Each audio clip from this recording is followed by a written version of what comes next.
There are some places you remember because they were beautiful. Others stay with you because a part of you never truly left.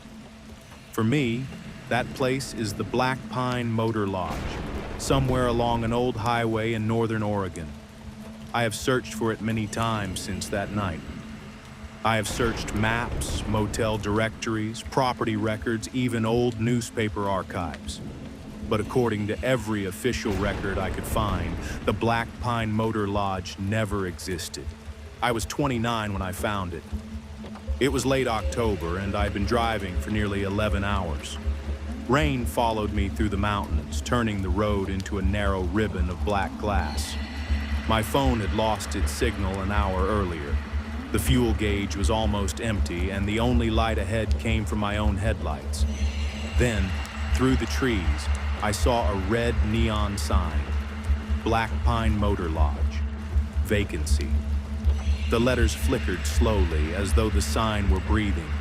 I pulled into the parking lot. The motel was shaped like a long horseshoe around an empty swimming pool. 2 floors, 16 rooms. Every door was painted dark green, and above each one hung a small yellow bulb. Only one car was parked outside. Mine. Inside the office, an old man sat behind the counter, listening to a radio that played nothing but quiet static. He looked up when I entered and said, "You're late." I told him I had not made a reservation. "I know," he replied. For a moment, neither of us spoke. Then he placed a brass key on the counter. A wooden tag hung from it. Room 12. "Do the phones work?" I asked. The old man looked toward the radio. "Sometimes." He slid a paper across the counter for me to sign. Most of the page was blank except for one sentence printed at the bottom. "Do not answer the telephone after 2 a.m. I smiled, thinking it was some kind of joke. The old man did not smile back. Room 12 smelled of wet carpet and pine cleaner. The furniture looked decades old. A narrow bed, a wooden chair, a television with a curved glass screen, and a beige telephone on the bedside table. There was no clock. I locked the door, placed a chair beneath the handle, and lay down fully dressed. Rain tapped softly against the window. For a while, I listened to the water moving through the gutters. It was almost peaceful. Then I heard someone walking outside. Slow footsteps crossed the balcony. One step, then another. They stopped in front of my door. I waited. No knock came. After several seconds, the footsteps continued toward the far end of the building. I got out of bed and looked through the curtains. The balcony was empty, but the yellow bulbs above the doors were turning off one by one. Room 11 went dark, then 10, then 9. The darkness moved away from me, following something I could not see. At the far end of the balcony, beyond room 16, another yellow light appeared. I stared at it. There should not have been another room, but there was a door, dark green. A brass number fixed at eye level, 17. The door stood slightly open. Then the telephone beside my bed began to ring. I looked at the blank wall where a clock should have been.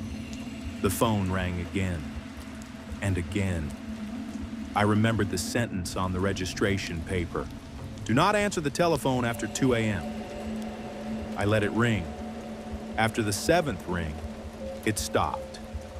The silence that followed felt heavier than the sound. Then someone knocked from inside the wall behind my bed. 3 slow knocks. I moved away from it. 3 more. Not from the next room, from inside the wall. The telephone rang again. This time, I answered. I still do not know why.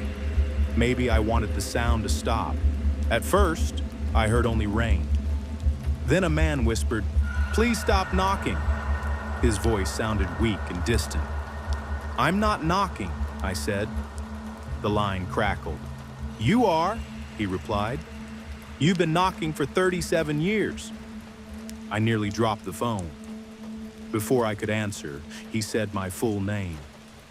Then he began to describe the room around me, the wet carpet, the wooden chair beneath the door handle, my coat hanging over the television, and finally, the small black mark on the wall behind the bed. I turned slowly.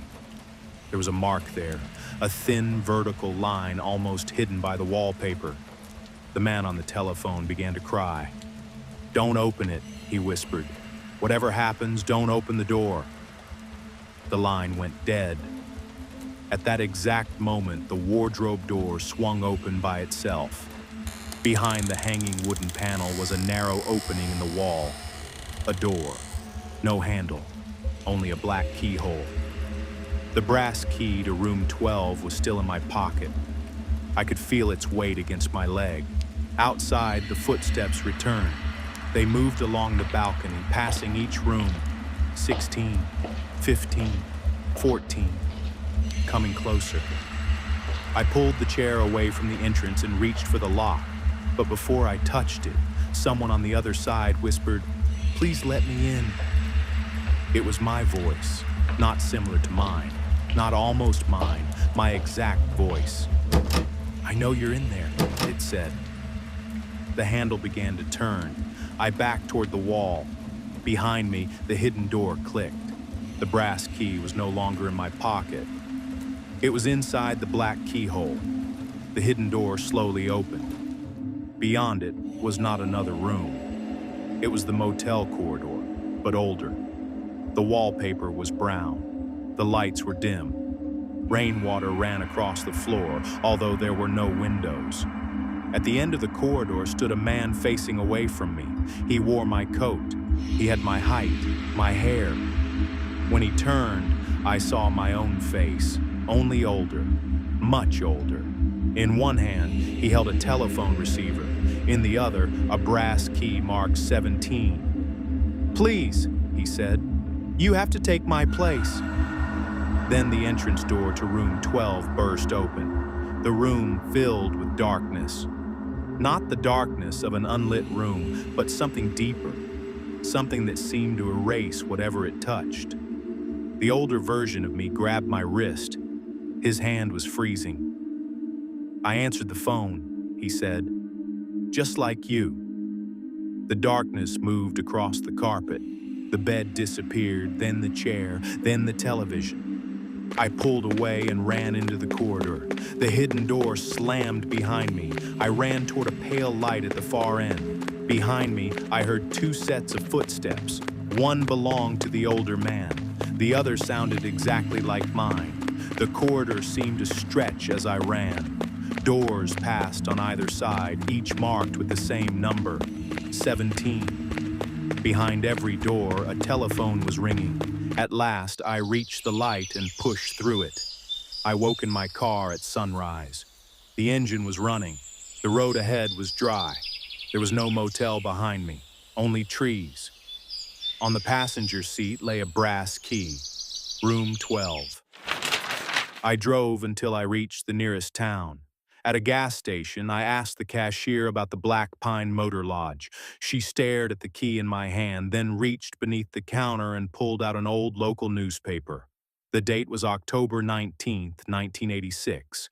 The headline read, 17 guests missing after Black Pine fire. The cashier pointed to a figure standing behind an upstairs window in the photograph. He had my face. That happened 12 years ago. Since then, I have never stayed in a motel. But sometimes, shortly after 2 in the morning, my phone rings. There is never a number on the screen. When I answer, I hear rain. Then my own voice whispers from very far away, "Please stop knocking." Tonight, for the first time, I heard a door opening behind the voice. And when I looked down the hallway outside my bedroom, there was one more door than there had been before. Dark green, a yellow light above it. 17. The door's open now, and someone inside is holding my phone.